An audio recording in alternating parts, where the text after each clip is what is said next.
Auto ഓടിക്കുന്നത്? വെള്ളം അടിച്ചിട്ടാണ് ഇയാൾ ഓട്ടോ ഓടിക്കുന്നത്. ചോദിക്കാൻ വേണ്ടി സ്ഥലം പറഞ്ഞു കൊടുത്തു, അതറിയില്ല. അപ്പൊ ഞാൻ പറഞ്ഞു ഓക്കെ സുഡിയോയുടെ അടുത്താണ്. അപ്പൊ അയാൾ എന്റെ അടുത്ത് പറയാം സുഡിയോ ഇവിടെ ഇഷ്ടം പോലെ ഉണ്ട് കൊച്ചെന്ന് പറഞ്ഞ് എന്റെ അടുത്ത് ചൂടാവുന്നു. അപ്പൊ ഉടനെ തന്നെ അവര് ചോദിക്കുവാണ് ചേട്ടൻ വെള്ളം അടിച്ചിട്ടുണ്ടോ? ഞാൻ വെള്ളം അടിച്ചിട്ടില്ല. ദൂരം ആൾക്കാരുണ്ട്, എന്നെ ഓട്ടം വിളിക്കുന്നില്ല. ഞാനിത് കടം എടുത്ത് വെച്ചോണ്ട വണ്ടിയാണ്. എന്നാ ചെയ്യണേ? എന്റെ മാനസിക ബുദ്ധിമുട്ട് മനസ്സിലാക്കണം. ഞങ്ങളായിട്ട് ഞാൻ പുള്ളി മദ്യപിക്കുന്നത് ഞാൻ കണ്ടിട്ടില്ല, വെള്ളടിച്ച് നടക്കുന്നത് ഞാൻ കണ്ടിട്ടില്ല. വീഡിയോ നിങ്ങൾ കണ്ടല്ലോ. ഈ ചേട്ടൻ നമുക്കിപ്പോൾ എല്ലാവർക്കും തന്നെ അറിയാമായിരിക്കും അല്ലേ? രാജു എന്ന ചേട്ടൻ ഓട്ടോ തൊഴിലാളിയാണ്. പക്ഷെ ഒരു അബദ്ധത്തിൽ വന്ന് പെട്ടു. അതായത് യക്ഷി എന്ന് പറയുന്നത്, യക്ഷിക്കൊക്കെ പിന്നെയും കുറച്ചും കൂടി മാധുര്യം ഉണ്ടാവും. എന്ന് വെച്ച് കഴിഞ്ഞാൽ കുറച്ചും കൂടി സോഫ്റ്റ്നെസ് ഉണ്ടാവും. പക്ഷെ ഇവളെ പോലുള്ളവർക്ക് അങ്ങനെയല്ല. എന്താണ് സാധാരണക്കാരുടെ ജീവിതം ഒന്നൊന്നും അറിയത്തില്ല. അങ്ങനെ ജീവിച്ച് വളർന്നവരാണ് ഇവരൊക്കെ. ഇപ്പൊ ഞാനിത് പറയുന്നതിന്റെ കാര്യം എന്ന് വെച്ചാൽ എനിക്ക് ചെറിയൊരു സന്തോഷം തോന്നി. എന്താന്ന് വെച്ച് കഴിഞ്ഞാൽ അത് ഈ ഫസ്മിന, അതായത് ഇവളുടെ പേര് ഫസ്മിന എന്നാണല്ലോ, യൂട്യൂബറാണ്. സോഷ്യൽ മീഡിയയിൽ ഒത്തിരി ഫോളോവേഴ്സും കാര്യങ്ങളൊക്കെയാണ്. ഫോളോവേഴ്സ് ഉണ്ടായിട്ടൊന്നും കാര്യമില്ല മോളെ, തലയ്ക്ക് കുറച്ച് ബോധം വേണം. കുറച്ച് ബോധത്തോടെ പെരുമാറാനുള്ള കുറച്ച് ബുദ്ധി വേണം. അങ്ങനെയുള്ള കുറച്ച് കാര്യങ്ങളും കൂടെ ഉണ്ട്. നേരത്തെ എന്തായാലും ഈ സമൂഹത്തിൽ തന്നെ ജീവിക്കുന്ന ആളല്ലേ, അപ്പൊ അതും കൂടി മക്കളൊക്കെ ഒന്ന് പഠിച്ചിരിക്കണം. എന്തായാലും പറയാൻ വന്നതാന്ന് വെച്ച് കഴിഞ്ഞാൽ ഈ ചേട്ടൻ കേസ് കൊടുത്തിരിക്കുകയാണ് ഇവൾക്കെതിരെ. എനിക്ക് ഒരുപാട് സന്തോഷം അത് കേട്ടപ്പോൾ. കാര്യം എന്താണെന്ന് വെച്ച് കഴിഞ്ഞാൽ ഈ മറ്റുള്ളവരുടെ കഞ്ഞിയിൽ പാട്ടിയിട്ട് ജീവിക്കാൻ വേണ്ടിയിട്ട്, അതായത് റീച്ചിനൊക്കെ വേണ്ടിയിട്ട് ഇങ്ങനെ കാണിക്കുന്ന ഓരോ കാര്യങ്ങളൊക്കെ ഉണ്ടല്ലോ, ഓരോ അവൾമാരുണ്ടല്ലോ, അവൾമാർക്കൊക്കെ ഇതൊരു പാഠമാകണം എന്നേ പറയുള്ളൂ. എങ്ങനെയെങ്കിലും ഒന്ന് വൈറലാകണം എന്ന് ചിന്തിക്കുന്ന ഓരോരുത്തർക്കും സത്യം വിളിച്ച് പറയാനായിട്ട് നമ്മൾക്ക് ആർക്കും പേടിക്കേണ്ട ആവശ്യമില്ല. അത് എപ്പോൾ വേണമെങ്കിൽ നമുക്ക് വിളിച്ച് പറയാം. ആ സത്യം എന്നും സത്യമായി തന്നെ നിലനിൽക്കും. പക്ഷെ സത്യമല്ലാത്ത കുറച്ച് കാര്യങ്ങളൊക്കെ വിളിച്ച് ഈ പൊതു സമൂഹത്തിലിട്ട് ഒരാളെ കൊല്ലാൻ നോക്കുമ്പോൾ അത് വളരെയധികം ബുദ്ധിമുട്ടാണ് അല്ലെ? ഇവിടെ സംബന്ധിച്ചുള്ള ഇഷ്യൂ ഇനി അറിയാത്ത ആരെങ്കിലും ഉണ്ടെങ്കിൽ എന്താന്ന് വെച്ചാൽ ഞാൻ ജസ്റ്റ് ഇതായിട്ടൊന്ന് പറഞ്ഞു തരാം. അതായത് ഫസ്മിന എന്ന് പറയുന്ന ഇവളൊരു യൂട്യൂബറാണ്. സോഷ്യൽ മീഡിയയിലൊക്കെ അനേകം ഫോളോവേഴ്സും കാര്യങ്ങളൊക്കെ ഉള്ളതാണ്. ഇവള് ഒരു ദിവസം തൊടുപുഴയില് ഒരു ഈവനിങ് ടൈമില് ഇവള് ഈ ചേട്ടൻ്റെ ഓട്ടോ വിളിക്കേണ്ടായിരുന്നു. കൂടെ ഒരു പയ്യനും ഉണ്ടായിരുന്നു. അപ്പൊ ചേട്ടൻ ചോദിച്ചു എങ്ങോട്ടാ പോകണ്ടേന്ന് ചോദിച്ചപ്പോൾ ഇവള് പറഞ്ഞു ഏതൊരു ഹോട്ടലിന്റെ പേര് വന്നു. ആ ചേട്ടനത് അറിയത്തില്ല. ആ ചേട്ടൻ്റെ പ്രായമൊക്കെ നിങ്ങൾക്ക് കണ്ടാൽ മനസ്സിലാവുന്നുണ്ടല്ലോ. ഒരു അത്യാവശ്യം പ്രായമുള്ള, നമ്മുടെയൊക്കെ അച്ഛന്മാരുടെ അത്രയും പ്രായമുള്ള ഒരു മനുഷ്യനാണ്. എന്നിട്ട് ഈ ചേട്ടനോട് എന്നിട്ട് ഇവള് പറഞ്ഞു, രണ്ടാമത് ഇവള് പറഞ്ഞു സ്റ്റുഡിയോയിൽ പോകണമെന്ന്. സ്റ്റുഡിയോ അതായത് നമ്മളെ പോലെയുള്ള ഇന്നത്തെ കാലഘട്ടത്തിൽ ജീവിക്കുന്ന ആൾക്കാർക്കൊക്കെ അറിയാൻ പറ്റും. സ്റ്റുഡിയോ എന്ന് പറഞ്ഞാൽ ഒരു ക്ലോത്തിങ് സ്റ്റോറാണ്. പക്ഷെ ഈ ചേട്ടനെ പോലുള്ള സാധാരണക്കാർക്കൊന്നും, അത് നമ്മൾ സാധാരണക്കാരൊക്കെ തന്നെയാണ് കേട്ടോ, പക്ഷെ നമ്മളെക്കാളും മുതിർന്ന ആൾക്കാരല്ലേ ഇവരൊക്കെ. അപ്പം നമ്മുടെ അച്ഛന്മാർക്കൊന്നും ചിലപ്പോൾ, എൻ്റെ അച്ഛൻ്റെ അടുത്തൊക്കെ സ്റ്റുഡിയോ ഏതാന്നൊക്കെ ചോദിച്ചാൽ ചിലപ്പോൾ അറിയാൻ പറ്റിയെന്ന് വരത്തില്ല, എനിക്കറിയില്ല. അപ്പൊ സ്റ്റുഡിയോ പോകണമെന്ന് പറയുമ്പോൾ പുള്ളി വിചാരിച്ച ഏതാ നോർമൽ സ്റ്റുഡിയോ അറിയാലോ. അവരുടെ കാലത്തും നമ്മൾ ജനിച്ചു വന്ന കാലത്ത് എന്നൊക്കെ പറയുമ്പോൾ സ്റ്റുഡിയോ എന്ന് പറയുന്നതാണ് ഫോട്ടോ എടുക്കുന്ന ഷോപ്പ്. അപ്പൊ ആ ചേട്ടൻ വിചാരിച്ചു ഫോട്ടോ എടുക്കുന്ന ഷോപ്പായിരിക്കും. മോളെ ഏത് സ്റ്റുഡിയോയിലാണ് പോകേണ്ടത്, ഇവിടെ എന്തോരം സ്റ്റുഡിയോ ഉണ്ടെന്ന് ചോദിച്ചു. ഇവൾക്കത് ഇഷ്ടപ്പെട്ടില്ല. ഇവൾ ഉടൻ തന്നെ ചോദിക്കാം ചേട്ടാ കള്ളു കുടിച്ചിട്ടാണോ വണ്ടി ഓടിക്കുന്നത്? എന്നിട്ട് ഇവള് ഉടൻ തന്നെ ഫോൺ എടുത്ത് അങ്ങ് വീഡിയോ പിടിക്കൽ തുടങ്ങി. വീഡിയോ പിടിച്ചിട്ട് എന്തായി, എന്നിട്ട് ഇവളത് പിറ്റേ ദിവസം കൊണ്ടായിട്ട് സോഷ്യൽ മീഡിയയിൽ ഇട്ടു. ഈ ചേട്ടൻ കള്ളുകൂടിയനാണ്, മറ്റാണ്, മറിച്ചാണെന്നൊക്കെ പറഞ്ഞിട്ട്. പിന്നെ എന്താ, ചേട്ടന് ഓട്ടവും കിട്ടുന്നില്ല, ഒന്നും കിട്ടുന്നില്ല. പിറ്റേ ദിവസം നമ്മൾ കാണുന്നുണ്ട് ഈ ചേട്ടന് ദുഃഖമാണ് നമ്മൾ കാണുന്നത്. അതായത് അതിൽ പറയുന്ന മറ്റൊന്നുമല്ല, ഈ ചേട്ടൻ ആരും ഓട്ടോ വിളിക്കുന്നില്ല. ഈ ചേട്ടൻ ലോൺ എടുത്തിട്ടാണ് ഈ ഓട്ടോ വാങ്ങിച്ചേക്കണത് ജീവിക്കാൻ വേണ്ടിയിട്ട്. ഡെയിലി ഓട്ടോ ഓടിയാലേ അവർക്ക് അത് അടയ്ക്കാനുള്ള പണം ഉണ്ടാവുള്ളൂ, വീട്ടിലിട്ട് എന്തെങ്കിലും വാങ്ങിക്കാനുള്ള പണം ഉണ്ടാവുള്ളൂ. ഒരു സെന്റ് ഭൂമി പോലും ഈ ചേട്ടനില്ല. അങ്ങനെ ഒരു പാവപ്പെട്ട കുടുംബത്തിലെ ഒരു ചേട്ടനാണ്. ആ ചേട്ടനോടാണ് ഇവിടെ ഇത്രയും വലിയ ക്രൂരത ചെയ്യുന്നത്. ഇതിനെതിരെയൊക്കെയാണ് ഞാൻ പ്രതികരിച്ചായിരുന്നു. ഒരുപാട് സോഷ്യൽ മീഡിയ ആൾക്കാർ പ്രതികരിച്ചിട്ടുണ്ടായിരുന്നു. അതൊക്കെ കേട്ടപ്പോഴേ എനിക്ക് സത്യം പറഞ്ഞാൽ ഒരുപാട് സന്തോഷമായി. കാരണം ഇവർക്ക് അതെങ്കിലും കിട്ടണമല്ലോ. പക്ഷെ ഈ ചേട്ടൻ എന്തായാലും ഇപ്പൊ ഒരു പരാതിക്ക് പോയിരിക്കുകയാണ്. ഈ ചേട്ടന് പറയാനുള്ള കുറച്ച് കാര്യങ്ങൾ നമുക്ക് എന്തായാലും ഒന്ന് കേട്ട് നോക്കാം. വെള്ളം അടിച്ചിട്ടാണ് വണ്ടി ഓട്ടോ ഓടിക്കുന്നത്? വെള്ളം അടിച്ചിട്ടാണ് ഇയാൾ ഓട്ടോ ഓടിക്കുന്നത് കേട്ടോ? വെള്ളം അടിച്ചിട്ട് ബാക്കി ഇരിക്കുന്ന ആൾക്കാർ എന്തെങ്കിലും പറ്റി ഇയാൾ എന്ത് ചെയ്യും? ഫുഡ് കഴിക്കാൻ വേണ്ടി സ്ഥലം പറഞ്ഞു കൊടുത്തു, അതറിയില്ല. അപ്പൊ ഞാൻ പറഞ്ഞു ഓക്കെ സുഡിയോയുടെ അടുത്താണ്. അപ്പൊ അയാൾ എന്റെ അടുത്ത് പറയാം സുഡിയോ ഇവിടെ ഇഷ്ടം പോലെ ഉണ്ട് കൊച്ചെന്ന് പറഞ്ഞ് എന്റെ അടുത്ത് ചൂടാവുന്നു.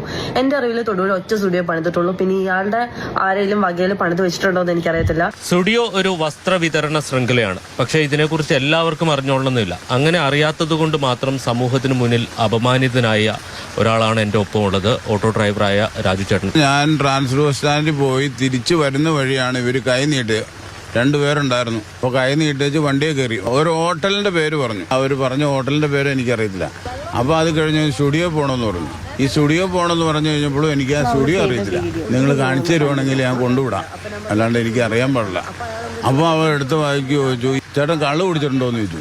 ഈ സ്റ്റുഡിയോ എന്ന് പറഞ്ഞപ്പോൾ സാധാരണ ഫോട്ടോ എടുക്കുന്ന സ്റ്റുഡിയോ ആണ്. സ്റ്റുഡിയോ നമ്മൾ കേട്ടിട്ടുള്ളൂ, അല്ലാണ്ട് ഈ സ്റ്റുഡിയോ ഇപ്പോൾ സ്ഥാപനങ്ങൾ എന്നാന്ന് എനിക്കറിയത്തില്ലല്ലോ. ഞാൻ അവരോട് പറഞ്ഞു, ഞാൻ ഇവിടെ ഓടണമല്ലേ വണ്ടി.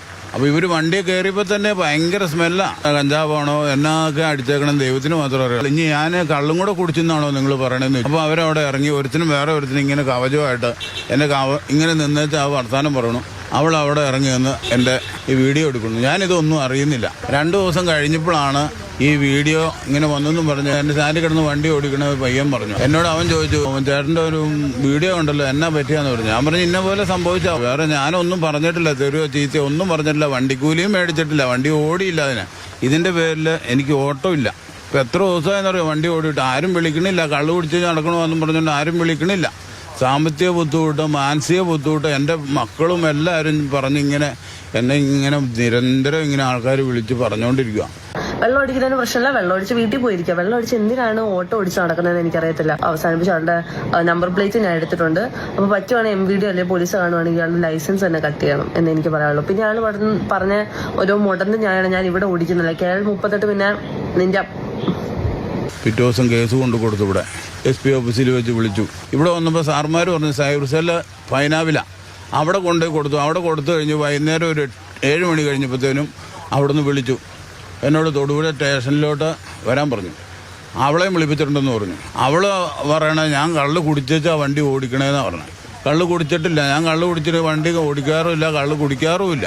എൻ്റെ പേരിൽ ഒരു കംപ്ലൈൻറ്റോ ഈ വെള്ളം മദ്യപിച്ച് വെള്ളം ഓടിച്ചെന്നും പറഞ്ഞ ഒരു സ്റ്റേഷനിലും ഒരു പ്രശ്നം വന്നിട്ടില്ല. എൻ്റെ ജീവിതം മുടങ്ങി. ഞാൻ എന്നാ ചെയ്യും? ഞാൻ വെള്ളം കുടിച്ചെന്ന് തെളിയിക്കുവാണെങ്കിൽ അവർക്ക് ഞാൻ 1 ലക്ഷം രൂപ എൻ്റെ വണ്ടിയെ ഞാൻ കൊടുക്കാമെന്ന് ഞാൻ പറഞ്ഞേക്കണ. ഷുഗർ, കൊളസ്ട്രോള്, BP ഇതിനെല്ലാം മരുന്ന് കഴിക്കണം. പിന്നെ ഇതിൻ്റെ ഇടയ്ക്ക് എങ്ങനെ ഗ്രാമീണ ബാങ്കിങ്ങിൽ നിന്ന് ലോൺ എടുത്ത് മേടിച്ച് വണ്ടിയത്. എനിക്ക് സ്വന്തമായിട്ട് ഒരു ഇതിൻ്റെ സ്ഥലം വരെ ഇല്ല. ഇവളും ഇവിടെ കൂടുതൽ ഒരു ആണും കൂടെ ഉണ്ടായിരുന്നത്. അവൾ ഇപ്പോൾ ഇവിടെ വന്നു കഴിഞ്ഞപ്പോൾ സ്റ്റേഷനിൽ വന്നപ്പോൾ അവൾ പെണ്ണായി. വഴിമുട്ടി ജീവിതം അല്ലേ? ജീവിതം വഴിമുട്ടില്ലേ. ഞാനിപ്പോൾ തന്നെ നമ്മളെ എന്ത് കാരണത്തിനാ ഇവരിങ്ങനെ ദ്രോഹിച്ചെന്നുള്ളത് എനിക്കറിയണം. ഞാൻ ഇവിടെ സ്റ്റേഷനിൽ പറഞ്ഞു, സാറേ എനിക്ക് ആത്മഹത്യ ചെയ്യാൻ തന്നെ തോന്നുന്നുണ്ട്. കാരണം എനിക്ക് ഓട്ടം കിട്ടണില്ല. എനിക്ക് അവളും മാപ്പ് പറയണമെന്ന് എനിക്കുള്ളൂ. കാരണം വേറെ അല്ല അതിനകത്ത് പ്രശ്നം. കാരണം എന്നെ ഇങ്ങനെ ഇതുപോലെ ബുദ്ധിമുട്ട് വേറൊരാൾക്ക് ഇങ്ങനൊരു സംഭവം ഉണ്ടാകരുത്. ഇവിടെ ഒരു പ്രായമുള്ള മനുഷ്യനോട് പറയേണ്ട ഒരു മര്യാദ പോലും നിനക്കില്ലേടി. അയാൾ ഇതിനകത്ത് എന്ത് തെറ്റാണ് ആ ചേട്ടൻ ചെയ്തേക്കണം നിന്നോട്? കഷ്ടം. അതേപോലെ തന്നെ നിയമം കയ്യിലെടുക്കാൻ നിനക്ക് ആരാണ് അധികാരം തന്നത്? MVDയോടൊക്കെ നീ ആജ്ഞാപിക്കുകയാണോ? ഈ ചേട്ടൻ ലൈസൻസ് അങ്ങ് കട്ട് ചെയ്യണമെന്ന് പറഞ്ഞിട്ട് വലിയ പുള്ളിയാണെന്നാണോ സോഷ്യൽ മീഡിയയിൽ അങ്ങ് ഒന്ന് ഫെയിം കിട്ടിയപ്പോഴത്തേനും മോളുടെ വിചാരം? നീ ആ ചേട്ടാ പറഞ്ഞില്ലേ എന്ന് പറഞ്ഞില്ലേ, അത് വെച്ചത് ഞാൻ നിന്നോട് പറയണേ. എടി, നിനക്ക് ഇതിനെതിരെ എന്തെങ്കിലും കംപ്ലൈന്റ് ഉണ്ടായിരുന്നെങ്കിൽ നീ ആദ്യം ചെയ്യേണ്ടത്, നീ നിന്റെ അടുത്തുള്ള ഏത് പോലീസ് സ്റ്റേഷനിലാണോ ആ പോലീസ് സ്റ്റേഷനിൽ ചെല്ലണമായിരുന്നു. അന്നേരം കംപ്ലൈന്റ് ചെയ്യണം. അവിടെ ചെന്നാണ് നീ കംപ്ലൈന്റ് ചെയ്യേണ്ടത്. അല്ലാതെ നിന്റെ ഫോണിൽ കൂടി സോഷ്യൽ മീഡിയയിൽ അല്ല നീ കംപ്ലൈന്റ് ചെയ്യേണ്ടത്. മനസ്സിലായോ നിനക്ക്? എന്നിട്ട് ആ ചേട്ടന്റെ കുടുംബത്തിനെ നാട്ടിക്കലും അതല്ലേ നിന്റെ ഉദ്ദേശം എന്ന് പറയണത്. നിന്റെ വീട്ടിലും ഇല്ലേടി കാരണവന്മാരെ? നിനക്ക് മനുഷ്യത്വം എന്നത് നിന്റെ വീട്ടുകാര് പഠിപ്പിച്ചു തന്നിട്ടില്ല നിനക്ക്? അദ്ദേഹം പറയുന്നുണ്ടല്ലോ നീ എന്താണ്ടൊക്കെ ഉപയോഗിച്ചിട്ടുണ്ടെന്ന്. ആണോ മോടെ? മുൻകാമുകൻ പോയി കിടക്കുന്ന കൂട്ട് മുൻകാമുകൻ ഇപ്പൊ പെട്ടിരിക്കണാണോ? അതേപോലെ മോക്കും പോയി പെടണോ ഈ പറയുന്ന സാധനങ്ങളൊക്കെ ഉപയോഗിച്ചിട്ടാണെങ്കിൽ? എന്തായാലും നമ്മൾ ആരും ഒരിക്കലും മറക്കില്ല ഷിംജിത വഴി മരണപ്പെട്ട, അതായത് കൊല്ലപ്പെട്ട ദീപകിനെ അല്ലെ. അതേപോലെ അക്സ ഇതുപോലെ തന്നെ ഒരു വീഡിയോ എടുത്ത് പബ്ലിസിറ്റി കിട്ടാൻ വേണ്ടിയിട്ട്, അത് റീച്ച് കിട്ടാൻ വേണ്ടിയിട്ട് ഇവളുമാരൊക്കെ എടുത്ത് വിട്ടതാ. അതേപോലത്തെ ഒരു 3ാമത്തെ ലവളാണ് ലിവൾ, ഈ ഫസ്മിന എന്ന് പറയുന്നവള്. ഇവൾക്ക് ഇപ്പോഴും ഇതിനൊക്കെ ന്യായീകരണമുണ്ട്. എന്തായാലും ഈ ചേട്ടൻ ഇത് കംപ്ലൈന്റ് കൊടുത്തു, അത് ഒത്തിരി സന്തോഷമായി. ഇതുപോലെ ആര് എന്ത് കാണിച്ചാലും ഇങ്ങനെയുള്ള സോഷ്യൽ മീഡിയയിലൂടെ വ്യാജ പ്രചരണം നടത്തുവാണെങ്കിൽ നിങ്ങൾക്ക് നിങ്ങൾ എന്തായാലും നിങ്ങൾ അതിനെതിരെ പോയിട്ട് കംപ്ലൈന്റ് ചെയ്യുക തന്നെ വേണം. ഇതുപോലെ സ്ത്രീകളുണ്ടെങ്കിൽ സ്ത്രീ എന്നതിന്റെ യാതൊരുവിധ പരിഗണനയും മുഴുമർക്കൊന്നും ലഭിക്കേണ്ട ആവശ്യമില്ല എന്നാണ് എൻ്റെ അഭിപ്രായം. എന്തായാലും ഒരുപാട് ഒരുപാട് സന്തോഷം ചേട്ടൻ ഇതിനെതിരെ പ്രതികരിച്ചതിന്.